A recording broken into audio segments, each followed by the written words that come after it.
Hey, welcome to another Empowering Parents conversation. We are so glad that you joined us today for this awesome conversation with Sean McDowell. Yes, we are so excited to have Sean McDowell on with us. A little bit about Sean. He is an associate professor in the Christian Apologetics program at Talbot School of Theology, Biola University. What went there? He still teaches at my old high school, and he teaches a Bible class, which also gives him his exceptional insight to the prevailing culture, as well as he's a very established author and speaker. We want to welcome Sean McDowell. Yeah. Woo! Woohoo. A quick story about what I just love about Sean. He taught at my old high school.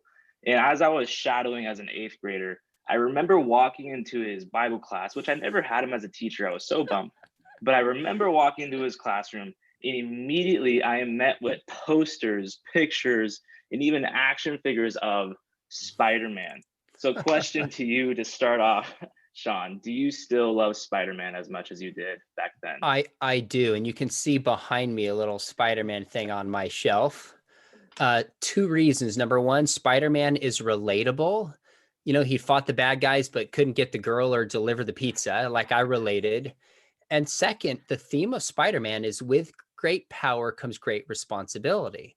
That's a biblical idea. Jesus said, he who's given much, much is required. So, and I'm really just a kid at heart. So Awesome. Oh, well, thanks so much for joining us today. We're excited just to learn and figure out ways to be empowered as parents. I'm a mom of four. I have a 21-year-old, 17 now year old, and two 14-year-olds. And I know you're a parent of three.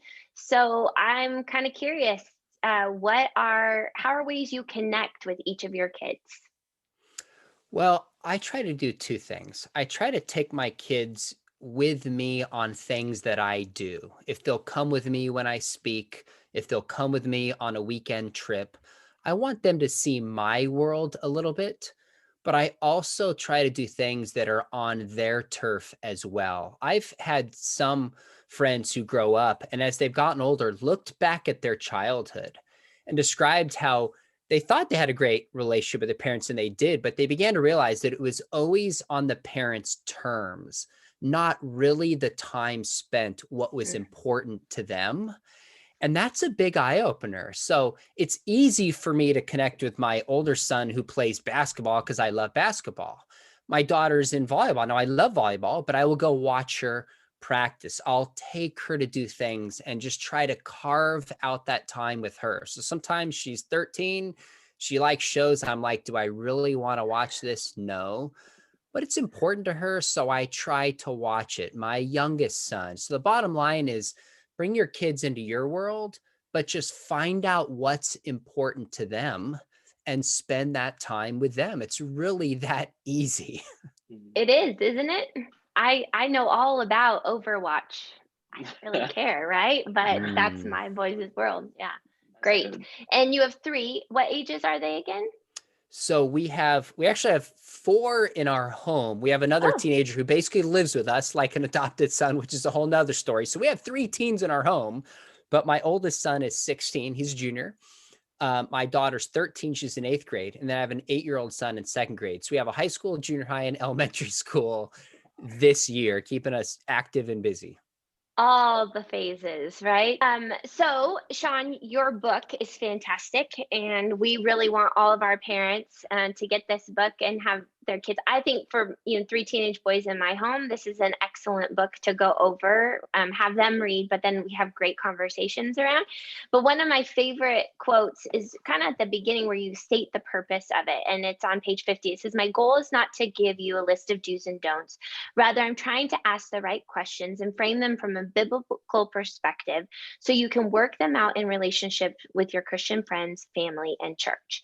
And as a parent, I really appreciate this perspective. I grew up in church, really little, accepted Jesus, and it was all a list of do's and don'ts when it came to our sexuality and relationship with others. It was don't do it, don't do it, don't do it, don't do it. Okay, you're married now. Now you can do it. There was nothing.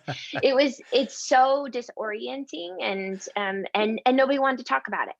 And so, other than don't. So I just love that you're willing to dig into these tough conversations, but from a biblical worldview, and you want to help our kids flesh it out. So share a little bit about, that perspective and why and where you come from. That. Yeah, thanks for sharing that, Amber. Your experience is not unusual in the church. There's what's been called purity culture, which is probably from the mid 90s into the early 2010s. This idea that we told to young people in the church, if you just don't have physical sex, and we never really defined what that means, then God will bless you with endless sexual bliss, a great marriage, and a lot of babies someday in the future. It was kind of what some have called the sexual prosperity gospel. And it was very rule based in a sense. But the problem is it didn't work out for everybody. I just interviewed a friend of mine, Rachel Joy Welcher, on my YouTube channel, and she was told this model of like do's and don'ts, followed it, got married. Her parents, pastor, blessed this marriage. 5 years into it, her husband became an atheist and he divorced her, and she's single in her 30s. So she's thinking, wait a minute, I followed all the rules, all the do's and don'ts, and this isn't working out for me. So the problem is, although that was done with good intentions, it's not ultimately a biblical sexual ethic. The way I try to approach chasing love is that what we do with our bodies and our relationships in terms of dating, love, and sex is really a subset of what we do with our larger life commitments. It's a part of our discipleship. So what Jesus said, the greatest commandment, is love God and love other people. If we approach dating and sex and love through the question, what does it mean to love people? That's very different than let's approach this with rules of A, B, C, and D. It's creating wisdom. And so I've often asked myself, why didn't the Bible just give us a bunch of rules about like how far is too far? Well, first off, there was no dating in biblical times. It's a modern Western invention. It really is. That doesn't make it bad, but there was arranged marriages. So it wouldn't give us those kind of details. But I also think that line might be different for some people. For example, my dad, for 7 years growing up, was severely sexually abused. So even a certain kind of touch on his shoulder that is completely harmless triggers certain experiences when he was a kid. So his experience of touch might be very different than somebody else. And frankly, a 13-year-old is very different than a 25-year-old. So the Bible doesn't give us these specific rules, but it gives us principles, like think about things that are true and love and worthy of praise, Philippians 4:8. Or I believe it's in the Song of Solomon that says, do not awaken love before it is ready. So the heart of this book is to give parents and leaders a tool to have these kind of relational conversations with our kids that helps them come to conclusions. So let me give you an example. Oftentimes, and maybe this is your experience, Amber, but I know it was for a lot of people, was they were just told, don't kiss before you're married.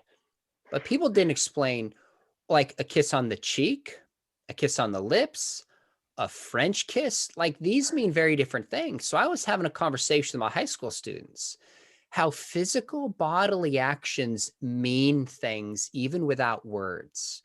A slap on the cheek means something. A hug means something. We communicate with our bodies and with our souls.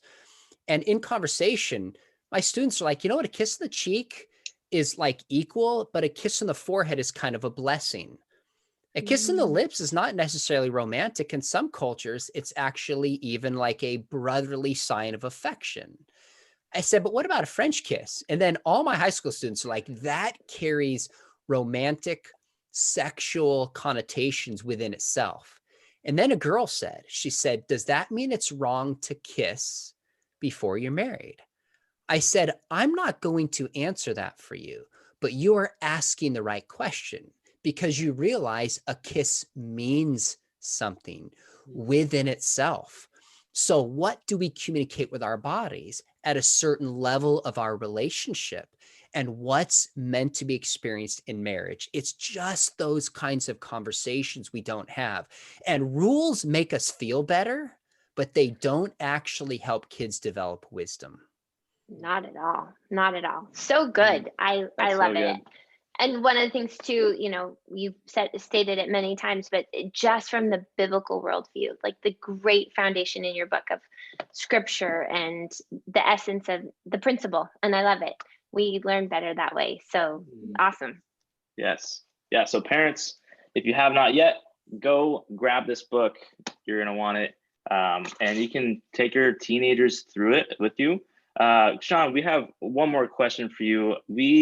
It just so happens that Grace Church here, we are going through our sex series in our student ministries. And we're realizing slowly but surely that even our homes and Christian homes of these students, parents have yet to have this conversation of sex and our behaviors of sexual desires with their students. So my question to you, do you mind providing like 1 to 2 quick helpful tips to parents to have that conversation with their teenagers? Yeah, one thing I would say is my guess, I don't know your kids, but my guess is they are taking their cues far more deeply from Netflix, TikTok, and the culture we live in than from a biblical view of what it means to be human and to love other people. So number one, realize that. Number two, it's never too late. If you haven't had this talk, don't beat yourself up. That's not going to do any good.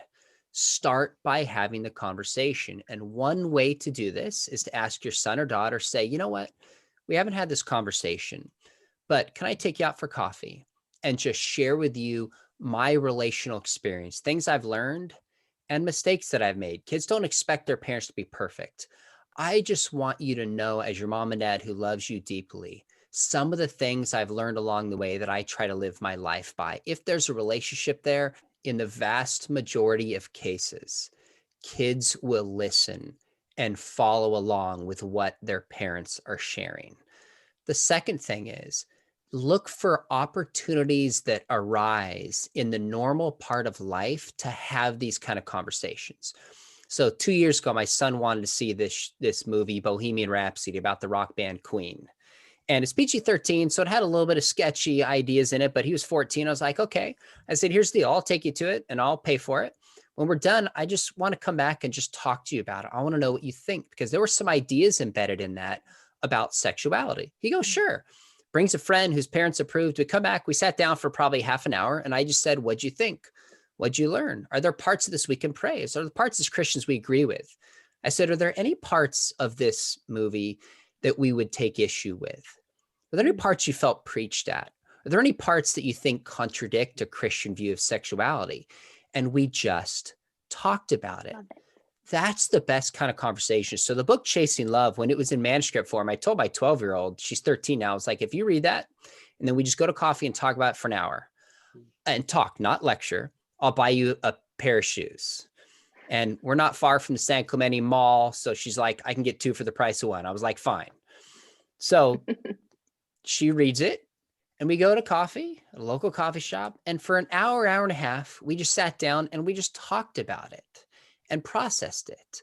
These are the kind of opportunities that are there if we will just take them. And studies show they're the best way to pass on faith to younger people through relationships. Yeah.